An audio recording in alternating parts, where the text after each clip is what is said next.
تو میں اب گزارش کروں گا مولانا خرم جامعی صاحب سے کہ وہ آئیں اور آج کا عنوان اتحاد امت اور قادیانیت خاتمہ کے اوپر مخاطب فرمائیں۔ السلام علیکم ورحمۃ اللہ وبرکاتہ۔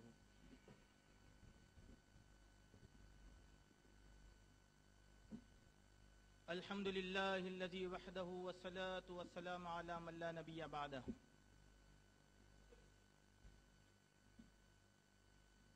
اما بعد فاعوذ باللہ السمیع العلیم من الشیطان الرجیم من ہمزہ ونفخہ ونفثہ۔ بسم اللہ الرحمن الرحیم۔ ما كان محمد أبا أحد من رجالكم ولكن رسول الله وخاتم النبيين صدق الله العظيم۔ شہنشین پر تشریف فرما معزز علماء کرام و قابل قدر قائدین اعظام،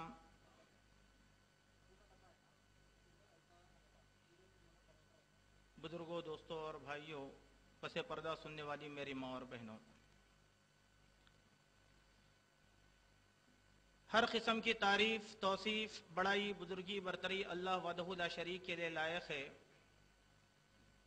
جس نے اپنے فضل و کرم سے ہمیں اسلام کی نعمت سے سرفراز فرمایا ہے۔ بے شمار درود و سلام ہو ہمارے نبی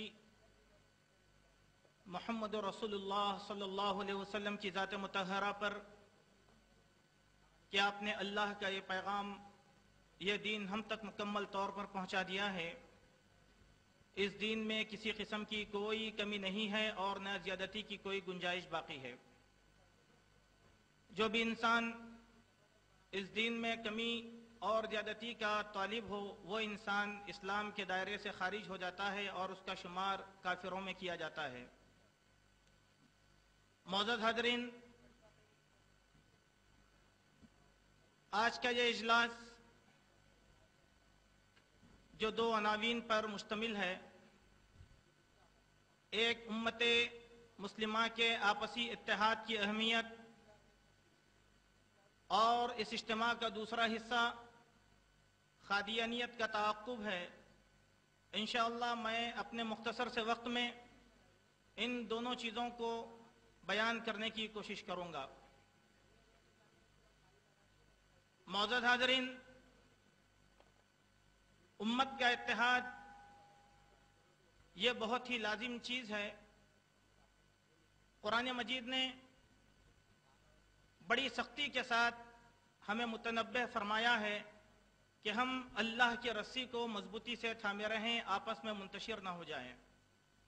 اور اللہ کی رسی اللہ کی کتاب قرآن مجید ہے اور نبی کریم صلی اللہ علیہ وسلم کی سنت مطہرہ ہے۔ ان دونوں ہی چیزوں سے ہمارے آپس کا اتحاد مضبوط ہوتا ہے۔ اختلافات کی تاریخ نہایت ہی قدیم ہے۔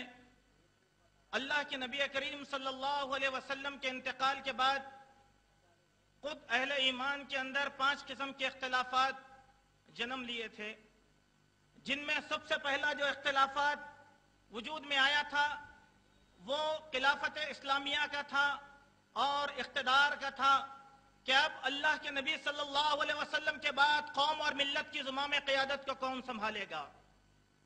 انصار اور مہاجرین صحابہ رضوان اللہ علیہم اجمعین کے اندر اختلاف پیدا ہوا۔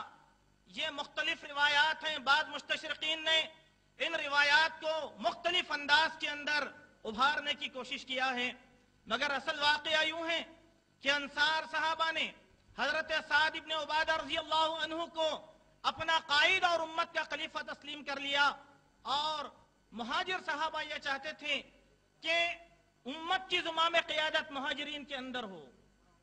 لیکن آپ دیکھیں کہ ہم اتحاد کی بہت سی باتیں کرتے ہیں، لیکن نسخہ اتحاد کوئی نہیں بتلاتا کہ ہمارا جو اتحاد ہے وہ وقتی طور پر اتحاد نہ ہو، موقع پرستی کا اتحاد نہ ہو، بلکہ یہ ایک اٹوٹ اتحاد ہو، اور یہ اٹوٹ اتحاد اسلام کے لیے ہوگا قرآن کے لیے ہوگا, نبی کریم صلی اللہ علیہ وسلم کی سنت کی حفاظت کے لیے ہوگا. آپ آئیں, جب یہ اختلاف نمودار ہوا, صحابہ میں آپس میں تلواریں نکل گئیں. حضرت ربیع بن کعب رضی اللہ عنہ جو ایک مہاجر صحابی تھے, وہ کھڑے ہوئے اور لوگوں سے کہا کہ تم کیوں اختلاف کرتے ہو؟ ابھی نبی کریم صلی اللہ علیہ وسلم کا جسد اطہر تدفین بھی نہیں ہوا, آپس میں تم اختلاف کر رہے ہو. سنو, ایک کام کریں کہ ہم اللہ کے نبی صلی اللہ علیہ وسلم کی سنت کے ذریعے سے اس مسئلے کو حل کریں. یہ خبر صدیق اکبر کو, حضرت ابو بکر صدیق کو پہنچائی گئی. حضرت ابو بکر صدیق رضی اللہ عنہ, ابو عبیدہ بن جراح رضی اللہ عنہ جو امین الامہ کا خطاب پا چکے تھے, ان کے ساتھ حاضر ہوئے اور قوم کی حالت کو دیکھا اور نہایت ہی سنجیدگی کے ساتھ ایک حدیث پیش کیا, اور اس حدیث کے بعد پورے کا پورا اختلاف ختم ہو گیا. پورے کا پورا اختلاف ختم ہو گیا. یہ اس بات کی صداقت ہے میرے مومن بھائیوں کہ قرآن اور سنت سے بڑھ کر ہمارا اتحاد کسی اور چیز پر نہیں ہو سکتا. چنانچہ آئیں, حضرت ابوبکر صدیق رضی اللہ عنہ کھڑے ہوئے اور جامع خطاب دیتے ہوئے فرمایا, کیا تم کو اللہ کے نبی صلی اللہ علیہ وسلم کی وہ حدیث یاد نہیں ہے جس میں آپ نے فرمایا میرے بعد امت کی زمام قیادت الائمۃ من قریش, کہ قریش امت کی زمام قیادت کو سنبھالیں گے, یعنی مہاجر صحابہ کے ہاتھ میں یہ اقتدار ہوگا. کسی نے اختلاف نہیں کیا, سارے کے سارے لوگوں نے اپنے دعووں کو ڈال دیا اور حضرت ابوبکر صدیق کو امیر المؤمنین تسلیم کر لیا. تو میرے مومن بھائیوں, قرآن بھی ہمیں یہی پیغام دیتا ہے, فَإِن تَنَازَعْتُمْ فِي شَيْءٍ فَرُدُّوهُ إِلَى اللَّهِ وَالرَّسُولِ, کہ اگر تم نے آپس میں اختلاف ہو تو سب سے پہلے اللہ اور اس کے رسول کی طرف سے اپنے مسائل کو رجوع کر لو, اسی میں تمہارا اپنا اتحاد ہے. الحمدللہ میرے مومن بھائیوں, اس مسئلے کو اتحاد سے اس لیے جوڑا گیا کہ جس فتنے سے آج مسلمان آلودہ ہو چکے ہیں, وہ فتنہ بھی ہمارے آپسی اتحاد کے بغیر خاتمہ پانے والا نہیں ہے. جو قادیانیت کا فتنہ ہے, جو قادیانیت کا فتنہ ہے, ہم ہمارے تمام مسائل کو ایک جگہ رکھیں, لیکن نبی کریم صلی اللہ علیہ وسلم کے دین کی حفاظت کے لیے ہم آپس میں متحد ہو جائیں. اس بات میں پورے صدق کے دل کے ساتھ میں تہنیت پیش کرنا چاہتا ہوں ہمارے جوان سال قائد بیرسٹر اسد الدین اویسی صاحب کو. وقت کے دھارے کو سمجھتے ہوئے, حالات کی نزاکت کو سمجھتے ہوئے, جو انہوں نے قادیانیت کے خلاف ایک ملی اتحاد کا ثبوت دلوایا ہے, یہ ہمارے لیے بہت ہی کافی ہے. یہ ہمارے لیے بہت ہی کافی ہے, جس کی وجہ سے اس تحریک کا دوبارہ تعاقب کیا جا سکا. ورنہ جب یہ مذہب جنم لیا تو اس مذہب کا تعاقب کیا گیا, مگر مرزا کی موت کے بعد پھر یہ تعاقب سرد مہری کا شکار ہو چکا تھا. لیکن اب ایک عرصے دراز کے بعد اس امت نے اس مذہب کا پھر دوبارہ تعاقب کرنا شروع کیا ہے, پھر دوبارہ تعاقب کرنا شروع کیا ہے. چنانچہ آئے میرے مومن بھائیوں, قادیانیت کے تعلق سے مجھ سے پیش رو مقررین نے بہت سی باتیں آپ کے سامنے رکھی.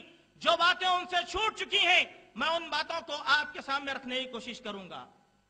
اللہ کے نبی صلی اللہ علیہ وسلم کے دور میں اسلام کے خلاف بہت سی تحریکیں اٹھیں, بہت سے لوگوں نے سر اٹھائے, صحابہ کرام نے ان لوگوں کا سر کچل دیا.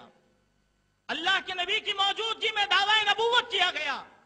عرب کی زمین پر 5 افراد نے دعوی نبوت کیا, اور اب تک کی تاریخ یہ بتلاتی ہے کہ پوری دنیا کے اندر 40 سے زائد افراد نے نبوت کا دعویٰ پیش کیا. مصر کے اندر دعوی نبوت کیا گیا, افریقہ میں دعوی نبوت کیا گیا, ہندوستان کی زمین پر دعوی نبوت اختیار کیا گیا. تمام لوگ دفن ہو گئے, لیکن ایک مدعی نبوت کا مذہب یہ پروان چڑھا, مرزا غلام احمد قادیانی کا مذہب.